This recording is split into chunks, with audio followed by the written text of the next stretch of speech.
Hello guys, আসসালামু আলাইকুম। Viewers দেখতে দেখতে পাচ্ছেন পাচ্ছেন আপনারা যে মুরগি বারবিকিউ করতে কি কি লাগে। প্রথমে মুরগি, তারপরে মশলা, সরিষার তেল, জিরা, ধনিয়া জিরা, ভিনেগার, লবণ, লাল মরিচ। এখানে যে চিনি দিতে হবে স্বাদ বাড়বে। এটা হচ্ছে আদা রসুনের পেস্ট। টমেটো সস দিবেন, সমস্যা নেই। আর বারবিকিউ এক্সট্রা মশলা যদি দিতে চান দিবেন, সে যে কোম্পানির হোক। তা আসুন আমরা একে একে করছি। পোস্ট করি, চলো করুন।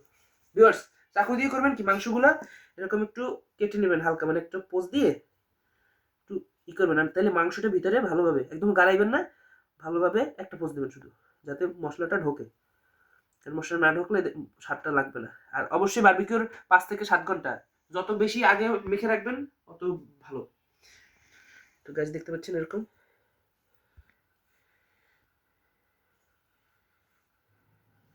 ভিউয়ার্স ভিউয়ার্স এটা হচ্ছে আপনার বারবিকিউ মশলা সংক্ষেপের জন্য। এটা সুন্দরভাবে দিয়ে দেবেন। আর এর গ্লাভস নাই, শুধু পলিথিন পরে নিয়েছি, আপনার হাতে জ্বলাবে এভাবে সুন্দর। আর একটু খুলে নেবেন ভালোভাবে, যাতে পরে পোস্ট করে। হ্যাঁ ভিউয়ার্স, এভাবে সুন্দরভাবে ফ্ল্যাশটা জ্বালিয়ে নিতে লাগবে না। সুন্দরভাবে দেবেন।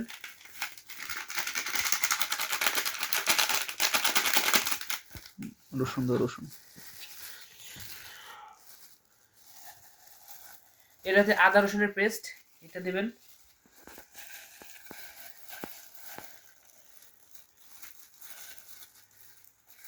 তারপর হচ্ছে আমাদের আরো দাও, পুরোটা দাও।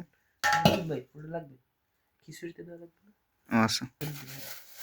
জাস্ট সুন্দরভাবে। এখানে আমাদের 5 কেজি মুরগি রয়েছে, সেজন্য আমরা সেই অনুযায়ী মশলা তৈরি করেছি। আপনারা বুঝে শুনে তৈরি করবেন। স্টার্ট। সুন্দরভাবে মশলাগুলো দেবেন একদম পরিমাণ মতো,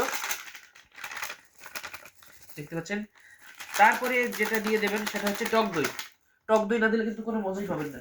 হুম খোলো। হুম। ভিউয়ার্স, এই হচ্ছে টক দই পরিমাণ মতো দিবেন। আমরা এখানে আধা কেজি নিয়েছি, আধা কেজি 5 কেজির জন্য যথেষ্ট। দেখতে পাচ্ছেন সুন্দরভাবে। এটা রান্নার টক দই, মিষ্টি টক দই চাইলে দিতে পারেন, সমস্যা নেই। তবে রান্নার জন্য এটা রান্নার স্পেশাল বললেই হয় দোকানে গিয়ে। আমার ভিডিওটা যদি আপনারা সুন্দরভাবে দেখেন, তাহলে আপনাদের আর কারোর কাছে যেতে হবে না যে কিভাবে বারবিকিউ তৈরি করে।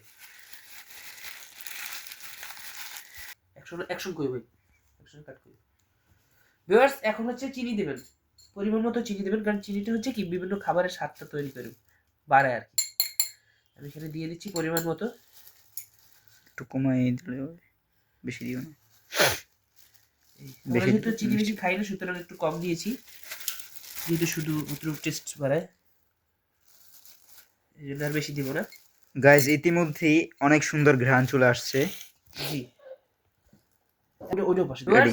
ভিউয়ার্স এখন দিতে হবে জিরা, ধনিয়ার জিরা একসাথে পাউডার করা, সেটা দিয়ে দেবো। আপনারা দেখতে পাচ্ছেন এখানে পরিমাণ মতো। আমি হাতে নিয়ে নিচ্ছি আমার আন্দাজ মতো দিতে, আর লাগবে না। আর এখানে দিয়ে দেব, এটা হচ্ছে মরিচের গুঁড়া। যেহেতু বারবিকিউ সেজন্য একটু বেশি দিবেন, কারণ নাহলে মজা লাগবে না। আর একটু দেই, যেহেতু রান্না না, এটা বারবিকিউ আগুনের হবে সরাসরি। আর তারপরে আসল জিনিস যেটা, সেটা হচ্ছে এই যে সাদা সিরকা, বা ইংরেজিতে বলা হয় যে ভিনেগার, হোয়াইট ভিনেগার। এখানে অল্প একটু আছে, সবটা আমরা দিয়ে দিচ্ছি। এটা হচ্ছে আসল জিনিস, অন্যতম একটা উপাদান খাবারের স্বাদ বাড়ানোর, মানে বিশেষ করে মাছ মাংসে। আর এখানে হচ্ছে সরিষার তেল। সরিষার তেল আমরা এখানে পরিমাণ মতো কিছুটা নিয়ে নেব। এই যে 1 কোষ নিয়ে নিলাম, পরবর্তীতে লাগলে আবার নেওয়া যাবে। আর আসল জিনিস যেটা যেটা হলে কোনো খাবারের স্বাদই হয় না, সেটি হচ্ছে লবণ। ভিউয়ার্স, আমরা এখন পুরো লবণটা নিয়ে নেব। ভিউয়ার্স, লবণ দিয়ে দিবেন সুন্দরভাবে, কারণ লবণ না হলে তো খাবারের স্বাদই হবে না।